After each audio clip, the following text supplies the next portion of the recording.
É um prazer estar aqui com vocês essa noite. O reverendo Nizuzi, Dom Arcebispo Nizuzi, a gente conhecido, mas nós temos aí, a gente sempre brinca bastante. É um prazer estar aqui na igreja com os irmãos. Não é assim tão complicada a minha agenda, não. É que ele chegou para mim numa quarta-feira, vai me pregar na quinta. E eu tinha um compromisso naquele dia. Amém. Abra sua Bíblia aí, em Salmos, Salmo número 126.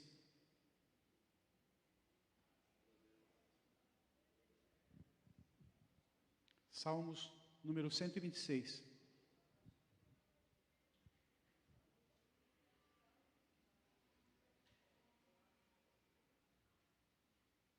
Rafael, a gente trabalhou junto lá na sede, lá ele era diácono lá com a gente, lá, Atalaia, foi uma bênção. Quando ele saiu de lá, ele chorou que nem criança, porque ele tinha tudo aqui, a família toda para cá. É um prazer te ver, Rafael, aqui. Bênção na mão de Deus. Salmo 126, todos acharam? Amém? Quando o Senhor restaurou a sorte de Sião, ficamos como quem sonha. Então a nossa boca se encheu de riso e a nossa língua de júbilo. Então entre as nações se dizia: grandes coisas o Senhor tem feito por eles. Com efeito, grandes coisas fez o Senhor por nós, por isso estamos alegres. Restaura, Senhor, a nossa sorte como as torrentes no Neguebe. Os que com lágrimas semeiam, com júbilo ceifarão. Quem sai andando e chorando enquanto semeia, voltará com júbilo, trazendo os seus feixes. Amém? Que salmo maravilhoso, amém? Glória a Deus. Mais uma vez na presença do Senhor. Obrigado, Deus, por estarmos juntos aqui, Senhor. Pedimos, ó Deus, que o Senhor derrame a unção da Tua Palavra em nossos corações nessa noite e que o Senhor ministre a necessidade de cada coração aqui. Espírito Santo, nós te damos liberdade, Tu és bem-vindo, Tu és querido, Tu és amado por nós. E nós precisamos da Tua ajuda. Tu és aquele que nos convence, aquele que nos conduz a toda a verdade. E agora, em nome de Jesus Cristo, nós amarramos todo inimigo, toda força contrária, maligna nos ares, contrária à palavra de Deus nesse lugar. E declaramos que as nossas mentes, que os nossos corações sejam livres, abertos, prontos para receberem o novo do Senhor, em nome de Jesus. Amém, queridos? É um salmo pequeno, é um salmo de apenas 6 versículos, mas eu aconselho você, se você puder, decore esse salmo. É um salmo lindo, né? Um salmo pequenininho. Hoje eu estava tentando decorá-lo, por várias vezes. Eu tenho uma memória muito fraca, muito ruim, né? Principalmente para gravar nomes e números. E às vezes eu passo vergonha, porque é uma pessoa que eu convivo e dá um branco lá, plá. Mas isso não é, o pastor está ficando com Alzheimer. Não, isso é coisa, desde a minha adolescência eu era assim. Eu ficava admirado, eu tenho 2 irmãos, um mais velho e um mais novo que eu. E eles, quando eles assistiam um filme, eu ficava olhando para eles assim, porque eles contavam com minúcias os filmes. Eu colocava no geral. Minha esposa até fala que às vezes eu troco as histórias e tal, né? Eu faço assim umas lambanças aí. Mas decore. Eu lembro que quando eu comecei a decorar textos bíblicos, minha memória começou a funcionar das coisas do Arco da Velha, da minha infância. Comecei a lembrar coisas lá lembrei de algo que aconteceu quando eu tinha 4 anos de idade, né? Começa a decorar, e aí você espanta o Alzheimer e toda a falta de memória. É um exercício maravilhoso. E decorando coisa boa, a palavra de Deus. Amém? Esse salmo, irmãos, é um salmo que fala a nós em nossos dias. Tem a ver conosco, tem a ver com nossos dias hoje. Há uma história linda por trás desse salmo. Uma história que tem, na verdade, uma história de muitas emoções, mas também de muitas lágrimas. O ano é 586 a.C. O temível e terrível Nabucodonosor invade Jerusalém. Invade com as suas tropas, e ele simplesmente devasta a cidade, ele queima, ele põe tudo abaixo, os muros, destrói tudo, e ainda por cima leva cativo o melhor da terra, leva os melhores de mão de obra, os de nível nobre, ele leva embora para a Babilônia como prisioneiros. E agora o povo de Deus, o povo que a gente chama povo de Deus, mergulha no vale de lágrimas. Tem outro salmo que fala que eles estão ali à beira do rio, chorando ali em prantos por causa do tempo. E é um tempo, irmãos, que dura 70 anos. O povo escolhido de Deus está em um vale de sofrimento. O povo é levado como prisioneiro, e o povo de Deus está aí. E parece que Deus esqueceu do seu povo. Não sei se você já falou alguma vez assim isso para Deus. Deus, será que o Senhor esqueceu de mim? Né? Parece que o Senhor passa na casa do vizinho, na casa de fulano, mas não passa na minha casa. Tem horas que a gente fica assim com um questionamento de perguntas sem respostas, de orações que não tiveram nenhuma chance de ser ouvidas, mas parece que Deus esqueceu. E na verdade, irmãos, Deus não esquece. Ele ouve o seu choro, ouve a sua luta, Ele conhece, mas Ele tem um tempo para agir em nossas vidas. Amém? 70 anos clamando a Deus, 70 anos chorando, 70 anos passando ali, parece que Deus está parado, mas Deus está trabalhando. Há um movimento de Deus na história, louvado seja o nome do Senhor. E eles sabiam por que eles estavam na Babilônia, era por causa do pecado, por causa que eles estavam afastados de Deus, eles estavam apóstatas, eles estavam longe do Senhor, eles estavam trocando Deus por Baal, estavam trocando Deus por tantas outras imagens, demônios ali, naqueles dias. Pois, irmãos, terem uma ideia, Jeremias foi um dos profetas que viveu esse tempo. Ele foi profeta no tempo bom, no tempo da reforma, no tempo do rei Josias. No entanto, irmãos, mesmo numa época boa de reforma, no momento de avivamento na terra, havia gente oferecendo sacrifícios a Moloque. Quando a gente olha, você lê o livro de Jeremias, você vê coisas horríveis estavam sendo feitas no vale de Rinom. Eles estavam oferecendo. Quem era Moloque, irmãos? Moloque era uma imagem feita de uma forma de um bezerro, e assim, toda de ferro fundido, e havia um grande buraco no meio. E ali, irmãos, eles colocavam aquela imagem de ferro fundido no fogo, e ele ficava vermelho em brasa. E nesse ritual a Moloque, eles pegavam as crianças, uma criança, e jogavam lá dentro, viva.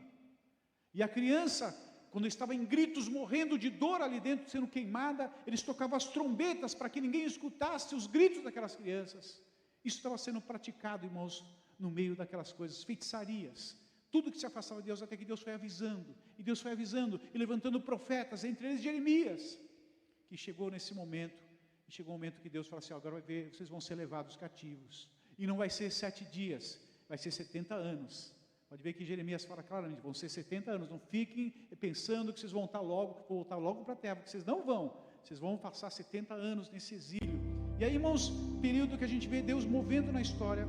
Deus, nesses 70 anos, ao final desses 70 anos, Deus traz um movimento na história. E Ele levanta os medos persas, através de Ciro, e eles invadem a Babilônia. E aquele império cai. E esse rei Ciro, ele traz toda a sua comitiva, ele domina aquilo lá. E uma das primeiras coisas que ele faz é decretar: os judeus são livres. Que coisa maravilhosa, irmãos. Agora você imagina, irmãos, uma época que não tinha redes sociais.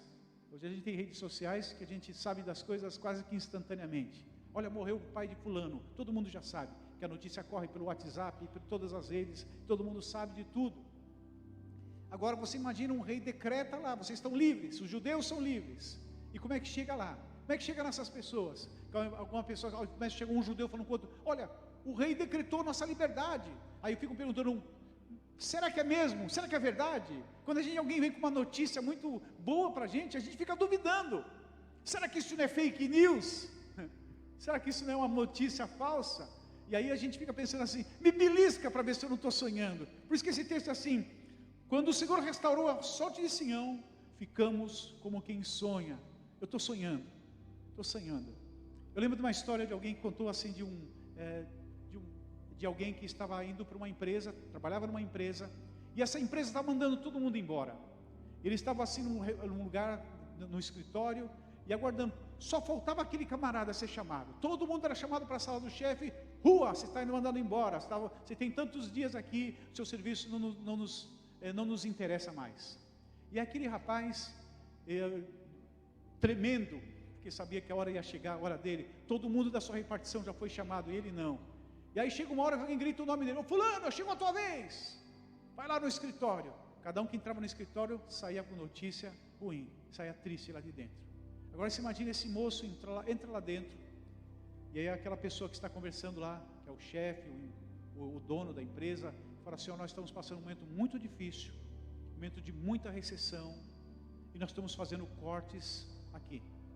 Mas nós não vamos mandar você embora não. Aí eu falei assim, ué, o que é isso? Será que é uma pegadinha, né? Não mandar você embora não, nós estamos aqui propondo uma coisa, você foi muito útil para a gente, você tem sido um funcionário exemplar, nós queremos manter você no emprego, e ainda dar uma promoção para você, e ainda você vai ganhar o dobro do seu salário. Você imagina como é que um camarada fala assim, isso aí deve ter uma pegadinha, tem alguma câmera aqui escondida, alguma coisa assim, e aí quando você sai ali, todo mundo esperando você falar alguma coisa assim, eu fui promovido, eu recebi um aumento de salário. Você anda assim, como você andando nas nuvens. Era assim, irmãos, como se sentia o povo judeu diante dessa notícia. E aí a gente começa a ver, esses judeus não são mais escravos. O rei Ciro assina essa lei e liberta os judeus. É verdade ou é um sonho? Amém? A verdade é que o novo rei assumiu. Ele não tinha nada de Deus, não era um servo do Senhor, não era um homem temente a Deus, mas a Bíblia fala que Deus levantou aquele homem para isso, que os reis da terra se prostram diante de Deus, e que nada acontece quando nós buscamos ao Senhor, irmãos. Nós cremos, irmãos, que tudo pode acontecer quando a igreja clama, quando o povo de Deus ora. Deus tem a sua palavra, e Ele cumpre a sua palavra. Agora pergunta, por que um rei ímpio de repente assina um decreto e liberta o povo de Deus? Irmãos, a gente sabe, estudando um pouco sobre a história, que os filisteus também foram presos, mas os filisteus não voltaram para a terra. Ninguém sabe se aconteceu, se eles foram exterminados no exílio babilônico. Ninguém sabe o que aconteceu, que as cidades dos filisteus foram dominadas, tomadas por outros povos, por outras pessoas, que eram pelo menos 5 cidades grandes que tinha na região da Palestina. Mas os judeus foram preservados, porque tinha uma promessa para eles. Louvado seja o nome do Senhor. E Deus tem uma promessa também para a nossa vida. O povo ficou tão feliz com aquela notícia, que eles estavam livres. No primeiro momento não acreditavam. E aí, você quando recebe uma notícia que você não está esperando, você fica assim como bobo, fica sentindo alegre, feliz. E de repente, você vê a graça de Deus sobre a sua vida de maneira toda especial. Quando Deus está trabalhando na sua vida, quando Deus está trabalhando, quando Deus traz uma resposta. E aí, irmãos, eles começam ali celebrando, sonhando. Aí eles resolvem agora voltar para a terra prometida. E nesse caminho, eles começam a compor, algum deles compõe este salmo, que a gente não sabe a autoria. Começa a compor, e as primeiras palavras, quando o Senhor restaurou a sorte de Sião, ficamos como quem sonha. A nossa boca se encheu de riso, e os nossos lábios de júbilo. Aleluia.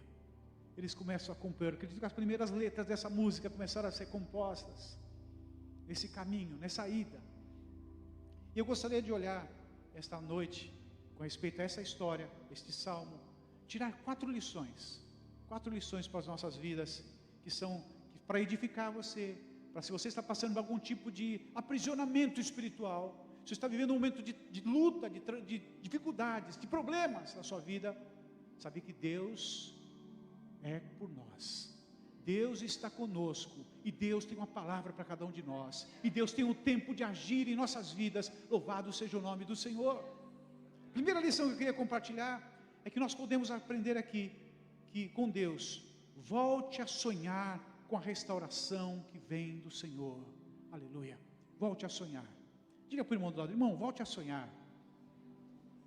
Sabe, irmãos, a gente tem aprendido, irmãos, que Deus, Ele nos fez seres sobrenaturais. De todos os seres viventes aqui na terra, o homem, a mulher, são seres sobrenaturais. E Ele colocou algumas coisas que são sobrenaturais em nós, e que às vezes nós não percebemos. E entre elas, assim, existe fé, que é um dom, que você nasce com isso. A criança, você não precisa dizer para ele sobre o papai do céu, que ele acredita numa divindade. Você ensina, ele aprende muito fácil. Ele já está orando, ele fala com o papai do céu. E aí, mesmo com mais profundo que seja, existe fé no nosso coração. Por mais ateísta que a pessoa possa se tornar, existe fé no seu coração.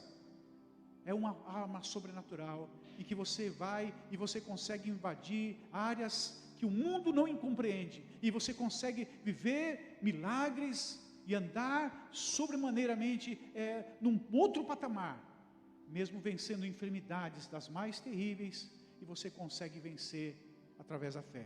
A segunda arma que Deus nos dá é a mentalidade. Nós temos uma mentalidade. Se você tem uma mentalidade de derrotado, ninguém vai tirar essa mentalidade de você, se você não mudar a sua mentalidade. E quando a gente se converte a Jesus, a Bíblia fala que a nossa mentalidade, a nossa mente é transformada, e agora nós passamos a ter a mente de Cristo, e começamos a pensar de maneira diferente. E a gente aprende, irmãos, na ciência, que a mentalidade, por exemplo, de um atleta, ele é trabalhado para ter uma mentalidade de vencedor, e tem um recorde a ser atingido nos seus limites, e ele consegue com a mentalidade, trabalhando naquela mentalidade, eu posso, eu vou conseguir, eu chego lá, e ele ultrapassa, com a força da mentalidade que ele tem. Mas nós, irmãos, temos a mente de Cristo, aleluia. Agora, irmãos, você não mais pensa como você pensava, e agora você começa a raciocinar de maneira diferente, porque você se converteu a Jesus. Agora a sua mente muda. Eu me recordo de um testemunho de um jovem, que ele foi assassino de aluguel. Ele conta assim, que agora ele encontrou a verdadeira liberdade, e agora ele não consegue, agora ele chora por qualquer motivo, ele não consegue matar uma mosca, porque o coração dele mudou, agora ele tem a mente de Cristo, ele foi transformado, impactado pelo Senhor. E terceiro lugar, nós temos a palavra, não a palavra escrita, a palavra falada. A medicina descobriu que quando você pronuncia alguns certos tipos de palavra, quando você afirma coisas negativas, as coisas negativas começam a acontecer. Pode ver a pessoa que é muito pessimista na vida, ele está sempre contraindo enfermidades. E você encontra alguém que é muito otimista, você vê uma pessoa que anda para frente, que consegue, as coisas dão certo na vida dele. Agora você imagina essa palavra, irmãos, na autoridade do nome de Jesus, quanto ela é potencializada. Eu contei aqui o testemunho, irmãos, que eu tive em 2020, tive diagnosticado com câncer no intestino, e desde aquela época eu vi muita gente que foi, eu lembro de ter uma moça que era crente, cristã, que ela foi diagnosticada também no mesmo tempo que eu, a gente começou o tratamento de radioterapia juntos, e ela já partiu faz tempo, e muitos outros. Eu não me sinto melhor do que ninguém, mas eu pude utilizar da palavra. Eu declarei assim: enfermidade, eu te amaldiçoo em nome de Jesus Cristo, eu não te aceito em nome de Jesus Cristo, e comecei a declarar isso todos os dias, sabendo do poder da palavra, mas declarando em nome de Jesus Cristo. Você está amplificando esse poder dessa palavra. E aí as pessoas perguntavam para mim: mas pastor, quanto tempo você fazia isso? Eu fazia isso todo dia. Fazia tratamento, quando eu ia fazer tratamento, eu acordava às 4 da manhã, eu saía bem cedo, porque tinha que estar antes das 6 horas no hospital Beneficência Portuguesa, e no caminho eu ia de carro, subia o morro, ia declarando em alta voz, quando estava rua deserta, carro sozinho, tudo escuro ainda, eu declarando aquilo ali: enfermidade, eu te amaldiçoo, eu te declaro, seca, sai, some da minha vida, eu declaro agora a tua falência em nome de Jesus Cristo. E aí, irmãos, depois que eu terminei o tratamento, sentindo melhor, depois daquele final daquele tratamento, geralmente as pessoas se sentem pior, porque emagrecem, perdem peso, ficam abatidos, e a médica falou assim: no meio do tratamento, o senhor está muito bem, o senhor está com a aparência boa, o senhor ganhou peso, isso é muito raro. E aí quando eu fiz o exame, e aí não deu nada lá de câncer, eu levei assim para a médica falou assim: olha, o que aconteceu com o senhor é muito raro, mas o senhor vai para a cirurgia. Eu fui para a cirurgia, e na cirurgia, irmãos, eles tiraram lá 25 centímetros do meu intestino. E aí quando ele falou assim, o médico falou assim: agora isso vai para biópsia, né? Na época quando fala biópsia, a gente já fica assustado com o nome, parece que aquilo fica ecoando, biópsia, batendo no seu cérebro lá. E aí, irmãos, quando a gente foi pegar o resultado do exame, o médico estava assim sentado, eu e minha esposa sentada na cadeira, ele em pé, ele lendo aquele resultado, aquele exame, eram várias páginas, ele estava assim com óculos de leitura na ponta do nariz, e olhando para a gente assim, e lendo, e aí ele falou assim: seu Joel, o senhor ganhou na loto, o senhor não tem mais nada, não tem nada naquilo que foi retirado de lá. Aí eu voltei na oncologista, irmãos, que aí eu tinha que trazer o resultado, que aí eu ia começar um tratamento com ela. Ela falou assim: seu Joel, o seu caso era grave, a sua lesão era grande, o caso do senhor era fazer quimioterapia, radioterapia, cirurgia, e depois o senhor ia voltar para cá para fazer de novo quimioterapia e radioterapia. O senhor ficou bom com um tratamento só. Isso é muito raro. Minha esposa estava do meu lado e deu assim, levantou e falou alto assim: foi Jesus, aleluia. Aleluia, glória a Deus. Esse é o poder, irmãos, da palavra adicionada ao nome de Jesus Cristo. Uma das mais importantes aqui é sonhar. Deus te deu sonhos. Não aquele sonho que você deita a cabeça no travesseiro e dorme, não. Sonho de coisas que Deus vai te dar. Sonhos de Deus para a tua vida. Sonho de coisas que vão ser realizadas na tua vida. Sonhar, a possibilidade de sonhar. Sonhar de voltar para casa. Sonhar de ter coisas de Deus na sua vida. Sonhar de ser usado pelo Senhor. Sonhar de ver os milagres do Senhor na tua vida. Sonhar de ver as respostas de Deus. Então, meu irmão, é hora de restaurar. De sonhar, sonhar com a restauração do Senhor. Isso não pode estar acontecendo comigo. Você pode dizer isso para mim? Sonhe com o milagre do Senhor na tua vida. Sonhe com as graças de Deus.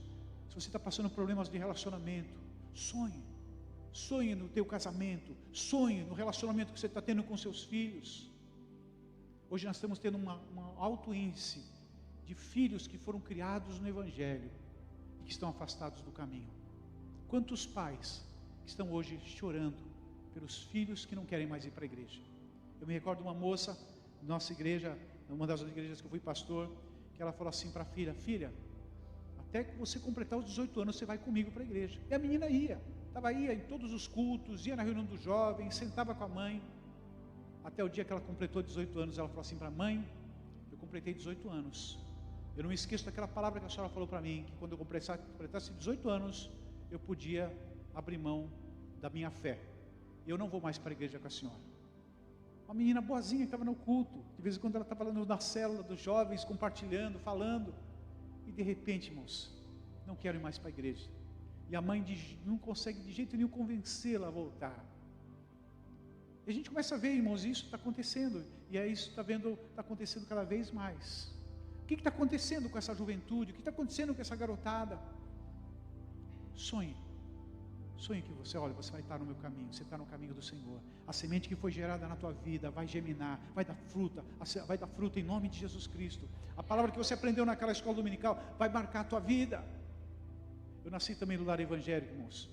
Eu lembro que na fase de adolescência, 13 anos, 14 anos, eu queria curtir o mundo. Mas graças a Deus, irmãos, que não me enveredei para o mundão, porque eu já era batizado na igreja, me batizei com 12 anos. E aí de vez em quando eu estava aprontando alguma coisa, fazendo alguma coisa errada, eu lembrava: meu nome está lá no hall de membros da igreja. Começava a pensar aquilo ali, que estremecia. E eu lembro, irmãos, que uma das coisas, na minha classe de escola, naquela época, todo mundo fumava. Era a onda dos anos 70, final dos anos 70, aí, era bonito fumar era coisa bonita. Havia as melhores propagandas, era de cigarro. E eu lembro que eu tinha dinheiro, eu trabalhava numa banca de jornal meio período, e eu comprei um maço de cigarro. Fica assim, abri, acendi o cigarro e tal. Aí quando comecei a tossir e sair fumaça pela orelha, comecei a tossir assim, que é isso, né? Aí eu peguei a maçã e joguei fora, e continuei aquele maço no bolso. Aí eu me arrisquei, porque era o primeiro, agora o segundo vai ser melhor. Mesma coisa, aí eu amassei aquele maço e fiquei pensando no meu nome lá no hall de membros da igreja, e joguei fora. Nunca mais. E muitos dos meus amigos, irmãos, que eram amigos aí de a gente sair junto, no cinema, do clube, eu lutava judô nessa época, a maioria, um bocado deles, irmãos, se enveredou para as drogas. Teve pelo menos 2 que morreram trocando tiro com polícia. Mas Deus tinha um plano na minha vida. E quando eu estava perto de fazer 15 anos de idade, Deus me batizou com o Espírito Santo.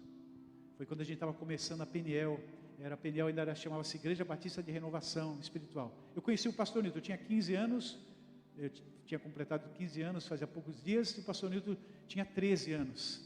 Eu lembro que a gente foi para uma vigília, ele fez uma gritaria na vigília lá, e foi batizado no Espírito Santo. Primeira vigília que ele apareceu lá, irmãos, nós ficamos amigos dessa época, e jamais iria imaginar que seríamos pastor algum dia.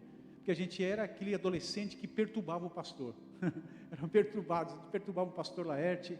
Eu lembro de muitas vezes pastor Valdemar, eles moravam numa casinha lá, chegamos até pegar um bolo deles, escondido deles, porque eles tinham um pouco lá recurso, a gente pegava a comida deles lá. Pastor Laerte, ele tinha à tarde, todos os dias à tarde, ele escutava um programa de rádio do Davi Miranda. Eu lembro que o nome do programa, eu lembro que o Davi Miranda era vivo nessa época e ele tinha uma voz assim bem rouca. Oh, amados, não sei o quê. E a gente ficava ouvindo aquilo ali. A gente ia lá, irmãos, mudava a estação do rádio e botava lá os brotos do Rojão. Era um programa sertanejo lá de... E aí o pastor Leite saia correndo atrás da gente. Deus fez a obra na nossa vida, irmãos. Glória a Deus. Volte a sonhar. Volte a sonhar. Você precisa de salvação na tua família. Você precisa de envolver os teus filhos no caminho do Senhor. Sonhe. Comece a sonhar. Você quer ver o seu marido servindo ao Senhor? Comece a sonhar. Eu lembro de uma época que, quando o pastor Wilton era pastor da igreja do Imbaré, que eu estava fazendo um jejum lá no sobrado lá em cima. Eu peguei a chave com ele, nessa época ainda trabalhava secularmente, peguei os dias de férias e fui lá, comi um colchãozinho, falei assim, pastor Wilton, eu posso fazer um jejum aí? Eu não mora ninguém mesmo, era uma parte de cima, tinham 2 quartos lá em cima, e aí de manhã, uns 6 e pouco da manhã, chegavam as irmãs na igreja, todo dia, para orar. E aí eu peguei e desci com elas, a pastora Sueli também estava junto com elas, eu perguntei assim para elas, assim, qual é o motivo de oração principal de vocês? Aqui, todas, nenhuma delas tem um marido cristão.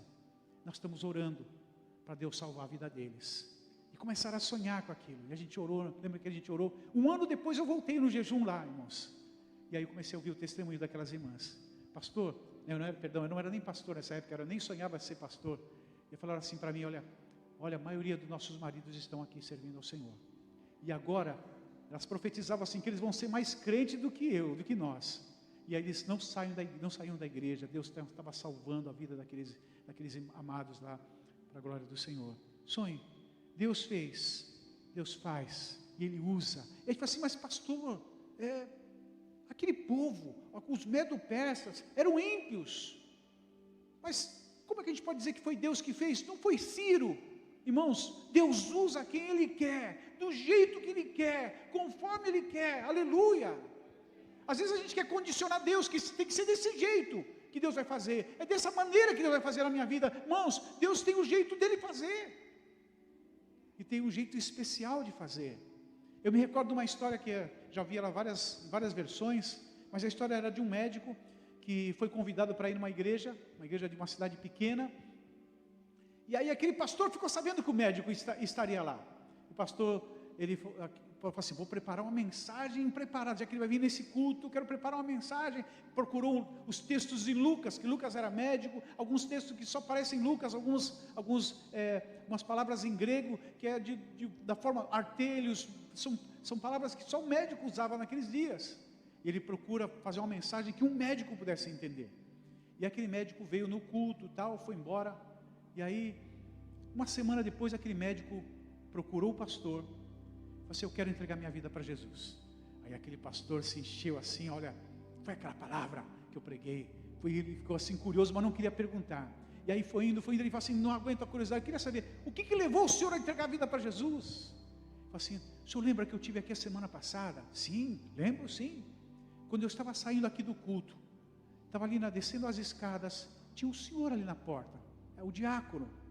Era um diácono bem rude, que ele sempre deixava lá embaixo, para que ele era às vezes meio grosso com as pessoas. Ele virou para aquele médico, ele falou assim, aquele moço, aquele senhor idoso, apontou o dedo para mim e falou assim, se o senhor não entregar a vida para Jesus, o senhor vai para o inferno. E aquela palavra começou a martelar na minha cabeça, eu comecei a andar e não consegui ter paz durante a semana toda. E eu não pude fazer outra coisa senão entregar minha vida para Jesus, porque eu não quero ir para o inferno. Deus usa quem Ele quer. Amém? Deus usa e faz do jeito que Ele quer. A segunda lição que nós aprendemos nesse salmo, irmãos, é que ele nos convida a considerar os lugares secos como ribeiros em potencial. Amém? Olha só, irmãos, quando a gente olha aqui nesse verso 1, o Senhor restaurou a sorte do Senhor, Sião, ficamos como quem sonha, estamos sonhando.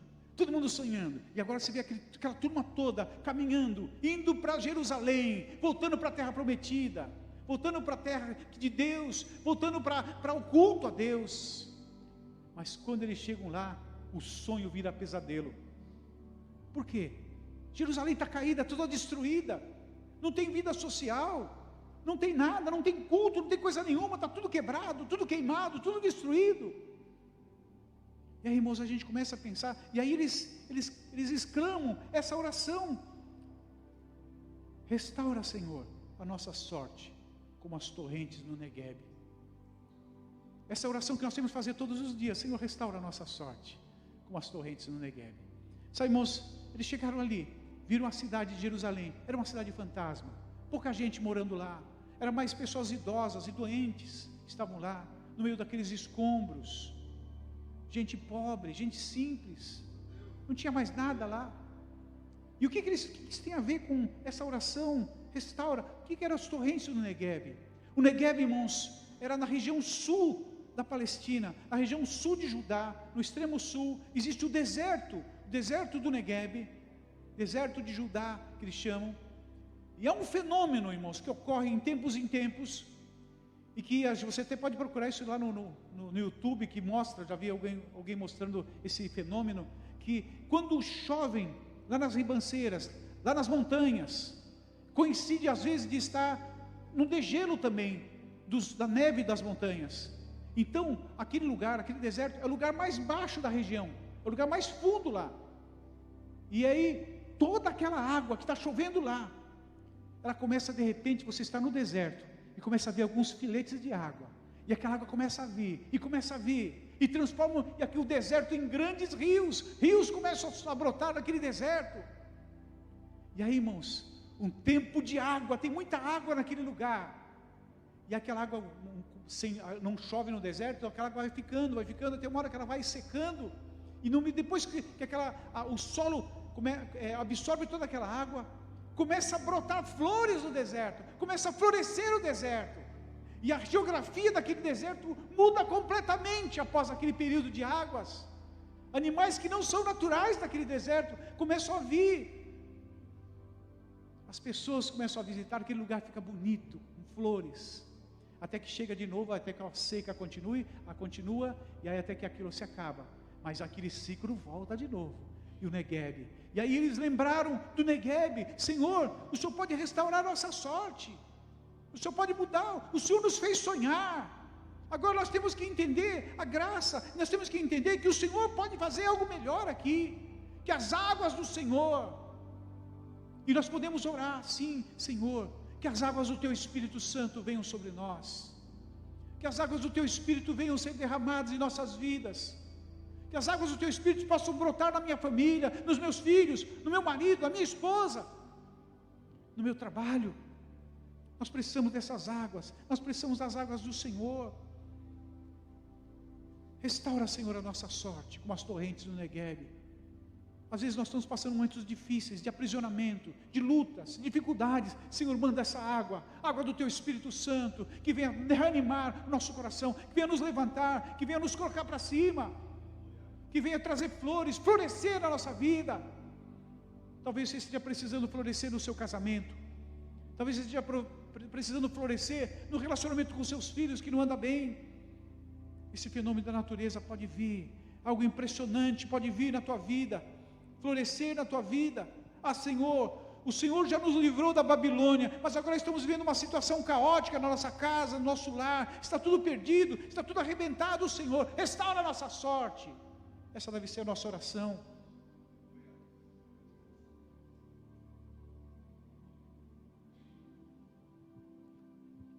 O povo estava dizendo: manda as tuas águas sobre nós. É isso que eles estavam dizendo naquela oração, porque se as tuas águas vierem sobre nós, o nosso deserto pode florescer. Aleluia. O deserto da tua casa, o deserto da tua vida, dos teus relacionamentos vai florescer. Aleluia. Louvado seja o nome do Senhor. Esse salmo está na Bíblia porque precisamos olhar para os desertos e precisamos considerar os lugares secos da nossa vida como ribeiros em potencial. Aleluia. Terceira lição que nós aprendemos nesse texto, irmãos, nesse salmo, nos convida a considerar trabalho árduo e boa semente com o prenúncio de uma grande colheita. Observem no verso 5 e 6, os que com lágrimas semeiam, com júbilo ceifarão. Quem sai andando e chorando enquanto semeia, voltará com júbilo, trazendo os seus feixes. Irmãos, esse texto nos faz considerar, irmãos, que eu sonhei, agora eu orei, mas eu preciso fazer algo mais, eu preciso semear. E o texto fala assim, semeando lágrimas, andando e chorando, trabalhando e chorando, eu tenho que arregaçar as mangas. Onde que eu tenho que semear, pastor? Qual é o problema que você está vivenciando? Semeie na vida, nesse problema. Está com problema com os filhos? O relacionamento está ficando difícil? Está ficando meio atritado com o relacionamento com os filhos? Quanto tempo você dedica aos seus filhos? Hoje nós temos uma sociedade, irmãos, que obriga homem e mulher a trabalhar. E os filhos ficam com quem? Alguns ficam com avós, mas alguns ficam em creches. E a infância, irmãos, quem tem filhos pequenos sabe, a infância passa muito rápido. Passa muito rápido. Eu lembro dos meus filhos, os meus 3 primeiros filhos, que eles, eu trabalhava muito, estudava à noite, eu quase não vi as fases que eles passaram. Mas quando nasceu a Hannah que é a caçula, eu já estava trabalhando na obra, no trabalho, na igreja, era pastor já em Mongaguá. E eu pude acompanhar, irmãos, de perto as primeiras palavras, os primeiros passos. Estava sempre perto. E como foi diferente, irmãos. A gente fala que a Hannah tem um ego gigante, diferente dos outros. Como foi importante a presença. Você que é pai, dedique atenção aos seus filhos. Mas eu não tenho tempo. Dê o melhor do seu tempo. Menos redes sociais. Menos Netflix. Vai ao cinema com seus filhos. Vai no cinema com eles. Pastor, não sei o que. Nós sempre temos desculpas. Você pai, e você mãe também, porque as mães trabalham também. E não tem tempo de você poder engatinhar com as crianças no chão da sala. De você brincar com eles. Eles precisam disso. A importância, irmãos, de pai e mãe presentes na educação desses filhos. Semeie na vida deles. E você vai colher lá na frente. Hoje nós temos visto, irmãos, pais que querem educar os filhos, que já são adolescentes. Você perdeu um tempo muito grande. A gente aprende com psicologia infantil que uma criança, ela precisa ser trabalhada dos 2 aos 4 anos. O máximo possível que você puder trabalhar desses 2 aos 4 anos, e você vai colher o resto da vida delas. Aquilo que você trabalhar, aquilo que você fizer, porque a criança fala assim, não põe o dedo aí, não faça isso, não dai, não sai, não grita. Você está sempre ali repetindo, porque a Bíblia fala inculcar, repetir. As mães falam assim para a filha, lava essa louça. Mas pastor, eu tenho que falar todo dia para lavar a louça. Todo dia, inculca. Todo dia falando, todo dia. É tempo que você gasta com eles, sendo pais sendo pais. Pastor, meu problema é o relacionamento com a minha esposa. Vamos falar aqui agora para os maridos. Maridos, semeia na vida da tua esposa. Está com o relacionamento, está meio difícil, está meio atritado lá. Dá um presente para a tua esposa. Dá uma joia, a mulher gosta de ganhar joia. Dá uma joia, um anel lá, dá uma joia para ela. Mas custa muito dinheiro. Paga lá em perder de vista, em 10 vezes, no cartão. Dá um vestido para ela. Leva a tua esposa para jantar. Fala a Deus, né? É a semeadura, você está semeando. Pastor, minha esposa tem a cabeça dura. Começa a mudar a sua atitude. A gente vê, irmãos, relacionamentos 2 aí, em que não existe elogio, muita crítica e pouco elogio. Eu me recordo, irmãos, de uma história que se conta sempre em casamento, conto sempre em casamentos, de uma moça que não aguentava mais o casamento dela. Era uma cristã, casada, o marido cristão, mas eles estavam tão atritados, que ela não aguentava mais. Eu quero me divorciar do meu marido. E ela encontrou um pastor, quero que o senhor me dê um conselho, e o pastor disse, eu vou usar uma estratégia aqui diferente. Falei assim, olha, se você for se divorciar agora, ele está tão atritado, tão bravo com você, que vai ficar feliz de você dizer que é o divórcio. Vamos fazer o seguinte, eu quero uma estratégia. Você vai ficar 3 meses falando as virtudes dele, exclamando as virtudes, falando para ele, olha como você é bom nisso, como você é aquilo, olha para as virtudes, as qualidades, expresse isso várias vezes, fale isso várias vezes.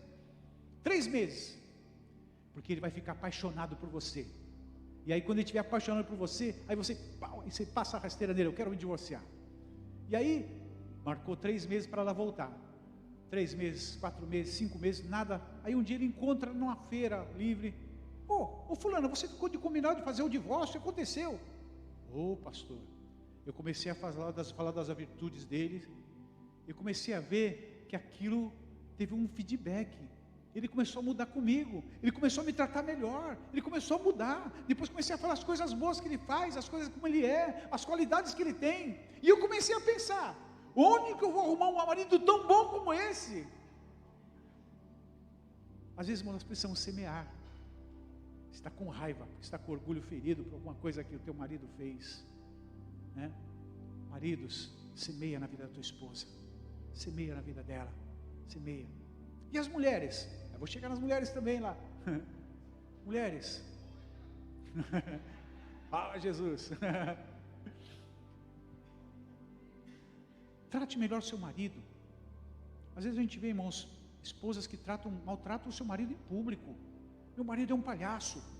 Meu marido é isso. Exponha o marido, irmãos. Não exponha seu marido. Que a gente vai começar a expor o seu marido, irmãos. Tem alguém de olho no seu marido lá. Uma vez, irmãos, a gente estava na igreja sede, uma época lá. Eu estava atendendo um casal que estava em briga.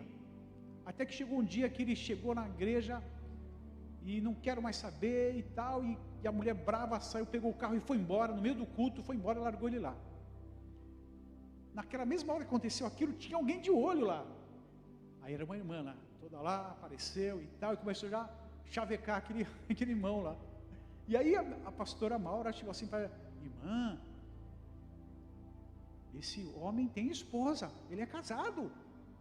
Mas a esposa dele não quer, eu quero.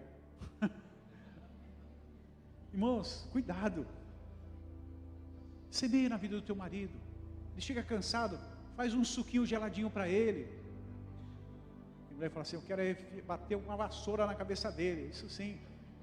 Ele tem cabeça dura, pastor, ele é isso, ele é aquilo. Semeia. E o texto está falando o quê? Você vai semear com lágrimas. Sai andando e chorando. Eu vou lá semear, eu tenho que fazer isso para esse marido. Faça isso, para a glória de Deus. Você está semeando. Respeite seu marido. A Bíblia fala que a mulher ela precisa ser o quê? Amada. Não é isso que o apóstolo Paulo fala lá em Efésios? Maridos, amai vossa mulher como Cristo amou a igreja. Elas precisam ser amadas, é o que ela precisa, a necessidade principal delas é ser amada. E elas querem o quê? Nesse amor, que ele ofereça segurança para elas. As mulheres querem ter segurança. E os maridos? A Bíblia fala para a mulher submeter, seja submissa ao seu marido, como ao Senhor. Só que assim, o que a palavra submissão está meio desgastada em nossos dias, o que se compara hoje, é respeito. Respeite seu marido. Não exponha seu marido em público. Guarde para você. Não tem um texto, tem um ditado que diz que roupa suja se lava em casa. Às vezes a gente vê pessoas que estão lavando a roupa assim dentro da igreja, no meio das pessoas, falando tudo. Lute pelo seu casamento. Pastor, meu marido não é cristão. Irmãos, eu vi tantos milagres. Eu nasci no lar evangélico, estou no Ministério Peniel desde a minha adolescência, sou um dos membros fundadores do Ministério Peniel.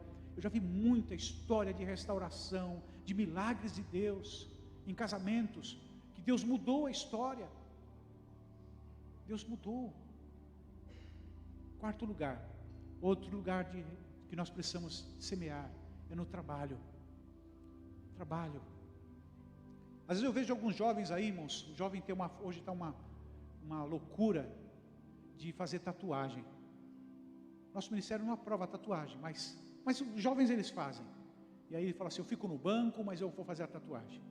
Irmãos, a tatuagem, tem muitas, aqui tem uns jovens que estão desse lado aí, tem muitas multinacionais que não querem você tatuado na empresa deles.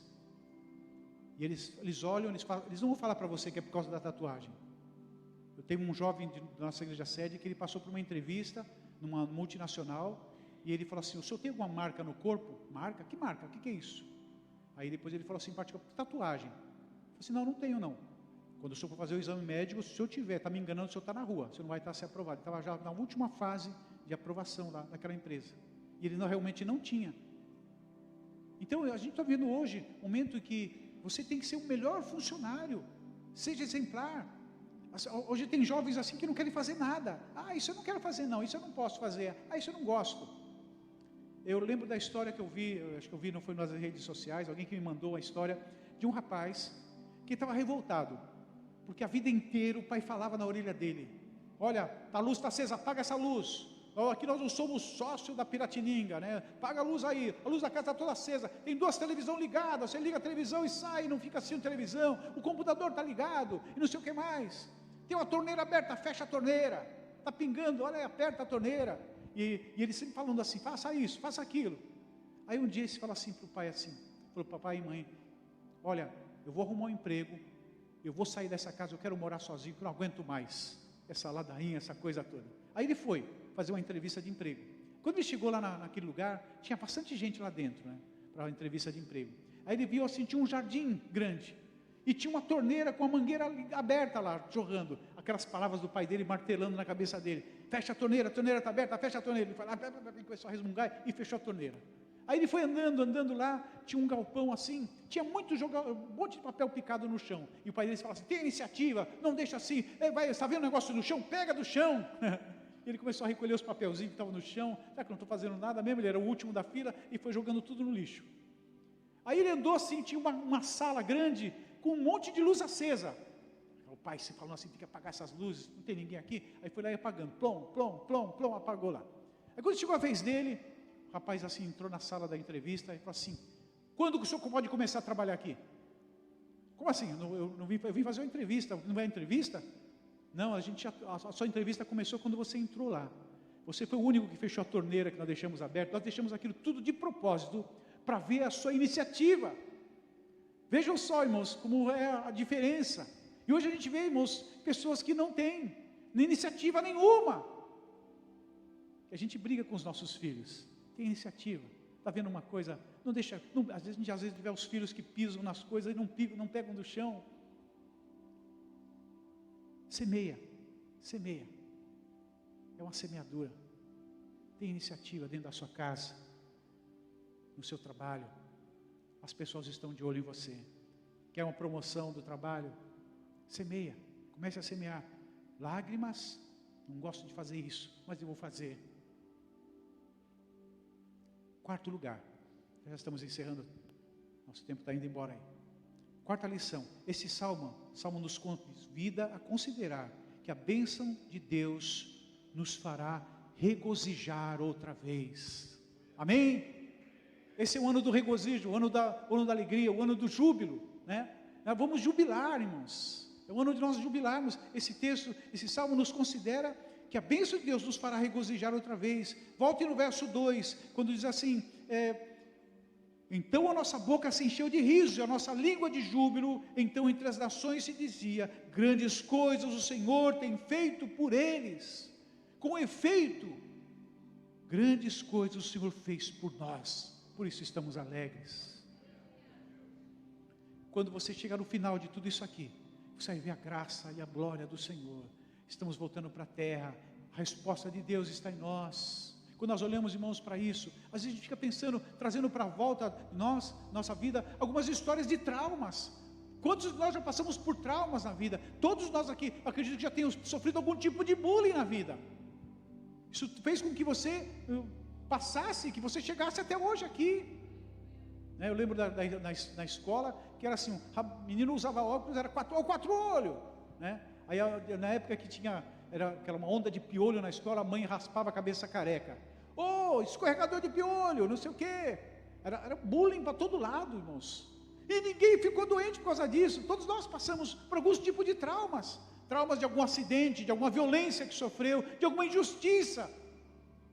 E você pensa assim: eu nunca mais vou sorrir. Aquele que foi traído, irmãos, a traição é uma dor. Alguém que foi traído, irmãos, é uma dor muito grande. Eu lembro que atendi uma moça e o marido, ela tinha sido traída. E ela começou a chorar, irmãos, gemendo ali, como ela estivesse sentindo uma dor muito grande. E aquele marido falou assim: por que você está chorando? Eu falei assim para ele: é uma dor, traição é uma dor inexplicável. E algumas pessoas, irmãos, quando são traídas, elas não querem mais confiar em ninguém. Não, você vai vencer esse trauma, porque Deus vai curar a sua vida. Você vai vivenciar novos tempos de Deus na tua vida, em nome de Jesus. Traumas, eles podem vir, mas o riso vai vir na tua vida, os traumas podem surgir, em alguns momentos da tua vida, Deus vai curar você. Passei, você vai sorrir, vai superar isso sim, em nome de Jesus. Você pode estar vivendo um tempo de aprisionamento na tua vida emocional. Hoje a gente tem hábito de dar nomes a tudo aí. Você tem TDAH, você tem toque, transtorno obsessivo compulsivo, a gente começa a colocar nome, mas irmãos, nada mais do que falta da cura de Jesus na nossa alma. A gente sabe que tem algumas doenças que são incuráveis, mas Deus pode curar. Conversando com uma pessoa que tem esquizofrenia, esquizofrenia não tem cura, mas eu creio no médico dos médicos, curador, aleluia. A gente tem encontrado, irmãos, muita gente com síndrome de pânico. Síndrome de pânico faz com que a pessoa não saia do seu lugar. A pessoa tem, o coração acelera do nada. Tem tratamento? Tem, mas tem pessoas que estão num síndrome de pânico já crônico, avançado, porque já tomou inúmeros remédios, parou no meio do tratamento. Mas o Deus poderoso que nos ama, que nos sustenta, Ele está interessado em curar os nossos traumas. Pessoas que, irmãos, que nesse período de pandemia, pararam de vir na igreja, porque o pânico entrou na vida deles. Esses dias eu vi uma moça que apareceu na igreja ali na BIT, que eu conheço ela, que ela foi antes de abrir a BIT, ela era líder, eu era supervisor de células, supervisor de rede, e ela era uma líder de uma das células que eu cuidava. E quando ela foi para a BIT, ela foi para ser líder lá. E quando veio a pandemia, ela abandonou a igreja. E ela está começando a voltar agora. E eu pude abraçá-la ali naquele domingo agora, abracei ela, falei assim: irmã, volta, nós precisamos de você, você é útil na obra de Deus, Deus tem um plano na sua vida. E ela começou a sair lágrimas dos olhos dela. Eu sei, pastor, eu sei, eu estou voltando. Quanta gente que ficou trancada dentro de casa, com medo de morrer.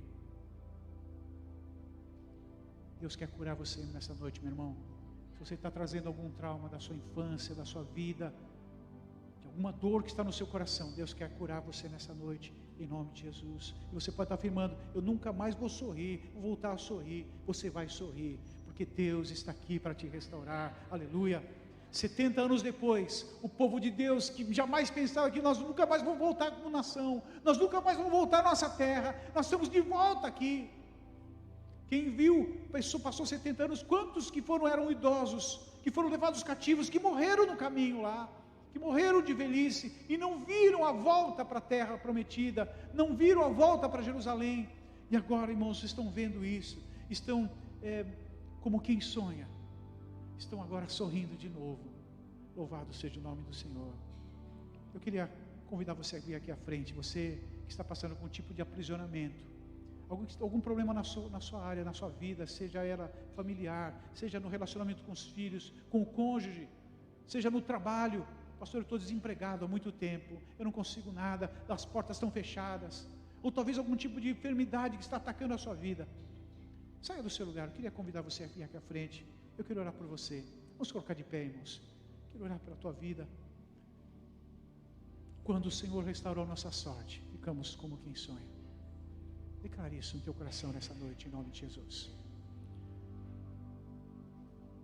Esse Deus maravilhoso e poderoso, Ele ama você. E Ele está trabalhando na história. Ele trabalha na história. Você está com seus filhos desviados do caminho, Ele está trabalhando a vida deles. Deus está trabalhando na tua vida. Meu marido não é cristão, pastor. Deus está trabalhando na vida dele. Creia. Comece a sonhar, comece a orar e comece a semear. E você vai ver o resultado do Senhor na tua vida. Creia na semeadura. E creia que não há situação que não possa ser revertida em júbilo e alegria para a glória do Senhor, em nome de Jesus. Se você está vivendo esse tempo, nós vamos cantar um cântico ao Senhor aqui, vivendo esse tempo de luta, tempo de dificuldade, que você deseja ver uma mudança, um milagre na sua casa, na sua família. Saia do seu lugar, vem aqui à frente. Eu quero orar por você em nome de Jesus.